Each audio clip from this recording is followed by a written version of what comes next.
Assalamu alaikum. Welcome to the written math solution of Combined 10 Banks Officer General 2024 held on 19th April 2024 by BIBM. Let's get started. Question number 1. A man divided his share between his sons A and B in such a way that the interest received by A at 15% per annum for 3 years is double the interest received by B at 12% per annum for 5 years. In what ratio was his share divided? বলা হচ্ছে একজন ব্যক্তি তার share তার দুই সান এ এবং B কে এমনভাবে ভাগ করে দিল যাতে এ 15% হারে 3 বছরে যে ইন্টারেস্টটা পাবে সেটা বি 12% হারে 5 বছরে প্রাপ্ত ইন্টারেস্টের দ্বিগুণ হয়, ডাবল। সো কত রেশিওতে শেয়ারটা ডিভাইড করা হয়েছে সেটা বের করতে হচ্ছে। ধরে নেই এর শেয়ারটা এ এবং বি এর শেয়ার হচ্ছে বি, তাহলে এ 15% পার এনামে 3 বছর পরে যে ইন্টারেস্ট পাবে সেটা হচ্ছে যে এ ইন্টু 15% মানে 15/100 into 3 years principal into rate of interest into time. B একইভাবে পাবে, বি এর principal B into rate of interest হচ্ছে 12%, 12/100 into 5 years, time period 5 years. তাহলে এর যে ইন্টারেস্টটা সেটা বি এর ইন্টারেস্টের ডাবল বলা হচ্ছে। তাহলে আমরা যদি ইকুয়েট করতে চাই তাহলে বি এর যে ইন্টারেস্ট সেটাকে ডাবল করে দ্বিগুণ করে তারপর আমরা ইকুয়েট করতে পারি। তো এখন এটাকে সলভ করলে এ এবং বি এর রেশিও পাওয়া যাচ্ছে। সলভ করতে গেলে এখানে নিচে দুই জায়গাতে 100 আছে, আমরা ক্যান্সেল করে দিতে পারি।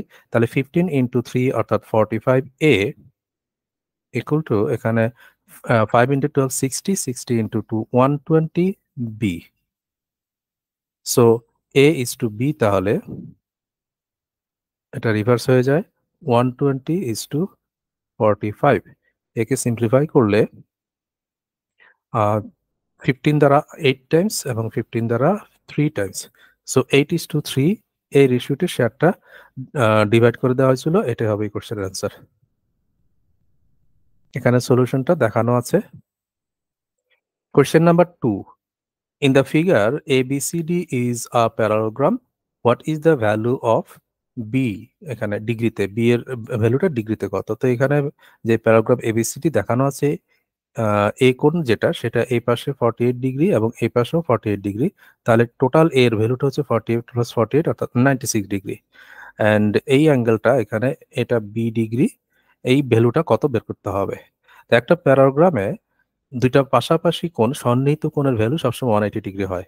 In a parallelogram two adjacent angles are sum of two adjacent angles is 180 degree. তাহলে আমরা এখান থেকে পাচ্ছি অ্যাঙ্গেল এ অর্থাৎ অ্যাঙ্গেল ডি এ বি যেটা আর কি, অ্যাঙ্গেল ডি এ বি এবং plus angle A B C, এই দুইটা মিলে 180 ডিগ্রি। এখানে ডি এ বি যেটা সেটা 48 ডিগ্রি প্লাস আরো 48 ডিগ্রি, তাহলে 48 degree plus 48 degree plus angle A B C যেটা যেটা আমাদের বের করতে হবে অ্যাঙ্গেল বি ডিগ্রি যেটা সেটা ইকুয়াল টু তাহলে 180 ডিগ্রি। তো এখানে 48 অ্যান্ড 48 96 ডিগ্রি, তাহলে এটাকে ডান পাশে নিয়ে গেলে B degree equal to 180 degree minus 96 degree, এখানে সাবট্রাক্ট করলে 84 ডিগ্রি আসতেছে।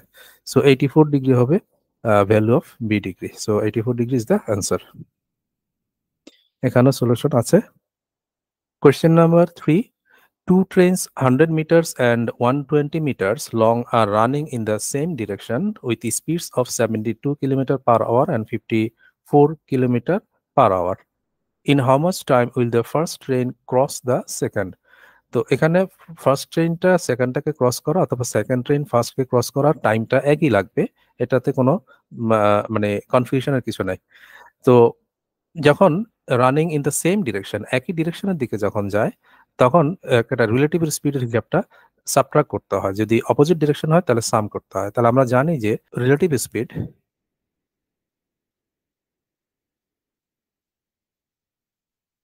ইন কিলোমিটার পার আওয়ার,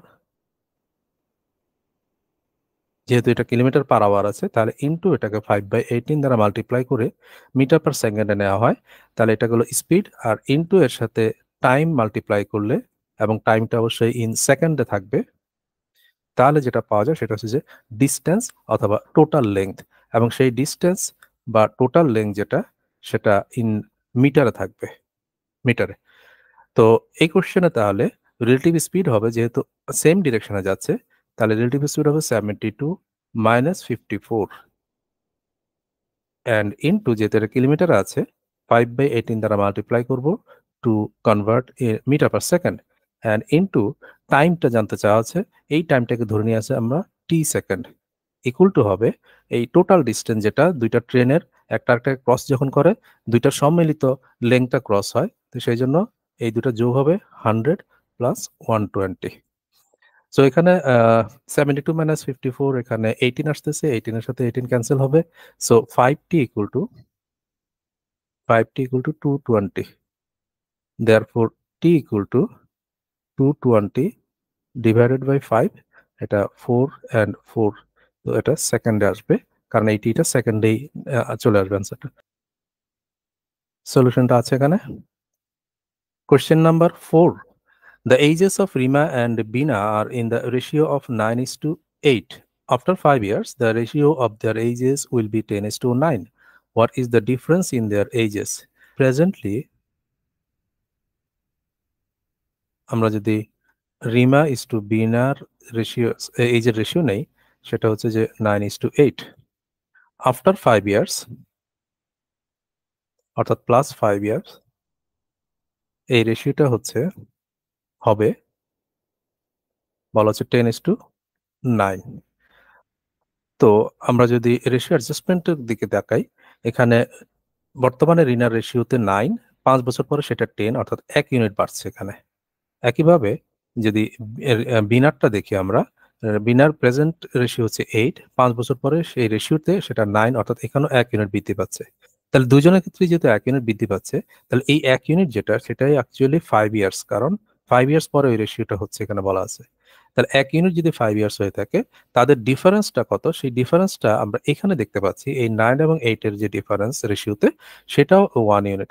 তাহলে এইখানকার এই ডিফারেন্সের 1 ইউনিট যদি 5 ইয়ার্স হয়ে থাকে, তাহলে এই 9 এবং 8 এর যে ডিফারেন্স সেটাও এই 1 ইউনিট 5 ইয়ার্সই হবে, অর্থাৎ তাদের দুজনের এইজের পার্থক্য 5 ইয়ার্স। তো এটাই হবে এই কোশ্চেনের অ্যান্সার। আর এটাকে আর একটু ইলাবোরেট করতে চাইলে আমরা যদি ধরে নেই যে রিমার বয়স 9x এবং বিনার বয়স 8x, তাহলে ডিফারেন্স যেটা হবে সেটা হবে 9x minus 8x which is equal to x। তাহলে এই ডিফারেন্স x সেটা আমাদেরকে বের করে আনতে হবে। তো আমরা যদি ইকুয়েশনে বসাই, সেটা হচ্ছে যে 9x এবং প্লাস 5 5 বছর পরে, এবং বিনারটা 8x 5 বছর পরে প্লাস 5, রেশিওটা হয়ে যাবে তখন 10:9, অর্থাৎ 10/9। তো সো এখানে সিম্পলিফাই করলে আমরা দেখছি 9 into 9 81x plus 45 and equal to এখানে 10 ইন্টু 8 80x প্লাস 50। তো এখান থেকে 80x এই পাশে চলে আসলে 81 থেকে মাইনাস হবে, তাহলে x হবে, আর এখানে 50 minus 45 which is equal to 5. So x ছিল আমাদের ওই ডিফারেন্সটা, so x equal to 5 years is the answer. Question number 5. X plus 1 by x equal to root 2, then what will be the value of x to the power 4 plus 1 by x to the power 4?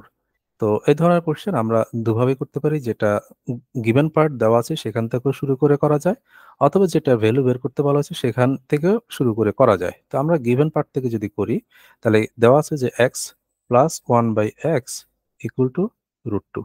তো দুই পাশে যদি আমরা এটাকে বর্গ করি, যেহেতু আমাদের x থেকে x এর পাওয়ার 4 এ যেতে হবে, তাহলে প্রথমবার একবার বর্গ করি, তাতে করে এক্স স্কোয়ারে পৌঁছানো যাবে।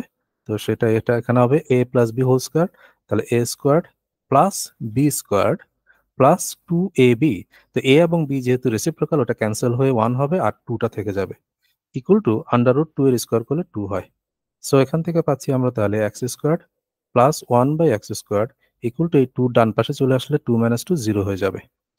সো এখন আমরা এক্স স্কোয়ারে এসছি, বা আমাদের এক্স টু দি পাওয়ার 4 এ যেতে হবে, তাহলে আবারও আমরা এখানে যদি বর্গ করি দুই পাশে, তাহলে এখানে আসবে এক্স স্কোয়ারের হোল স্কোয়ার হচ্ছে X to the power 4 plus 1 by X to the power 4 plus এখানে 2ab, a এবং b যেহেতু রেসিপ্রোকাল ক্যান্সেল হয়ে যাবে, কাটাকাটি হবে, তাহলে শুধু 2 থাকবে, ইকুয়াল টু এখানে 0।